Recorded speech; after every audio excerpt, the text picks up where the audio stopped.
समाचार अब तक, सत्य का साहस। नमस्कार, मी नेहा आणि आपण बघत आहे समाचार अब तक। बघूया आजच्या काही ठळक बातम्या।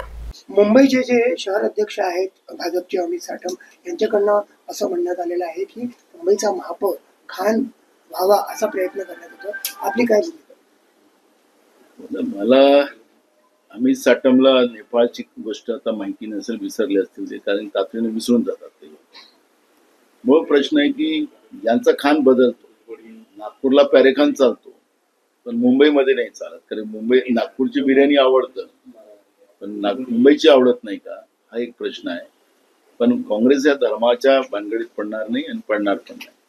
मूळ प्रश्न आहे की या पद्धतीच्या जे मोमेंट दरवेळेस इव्हेंट ज्या पद्धतीनं बीजेपी करते आहे हिंदू मुसलमान, आता ते चालणार नाही। यांचा असली चेहरा आता हिंदूंना पण कळलेला आहे आणि या माध्यमातून पॅरेखान आता नागपूरचा किती मोठा शहंशाह आहे आणि मुंबईचा पण जे फिलिंगचा जो ब्रिज आहे त्याचंही टेंडर त्यालाच आहे। त्यामुळे पॅरेखान आता मुंबईतही पोहोचलेला आहे। पॅरेखानची बिर्याणी चालतं पण तिथल्या दुसऱ्या खानची नसीम खानची बिर्याणी चालत नाही।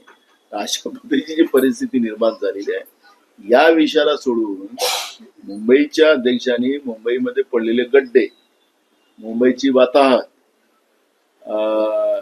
ज्या पद्धतीनं मीनाताई ठाकरेंच्या पुतळ्यावर जी शाई फेकली गेलेली होती, म्हणजे मुंबईतलं कायदा सुव्यवस्था काय परिस्थिती आहे त्याच्यावर बोललं पाहिजे, पण धर्माच्या आधारावर विभाजन करणं आता भाजपने थांबवावं। आणि नाहीतर मग म्हणावं लागेल की नागपूरची बिर्याणी आवडते आणि मुंबईची आवडत नाही का, म्हणून मला त्याच्यात जायचं नाही। पण या पद्धतीचं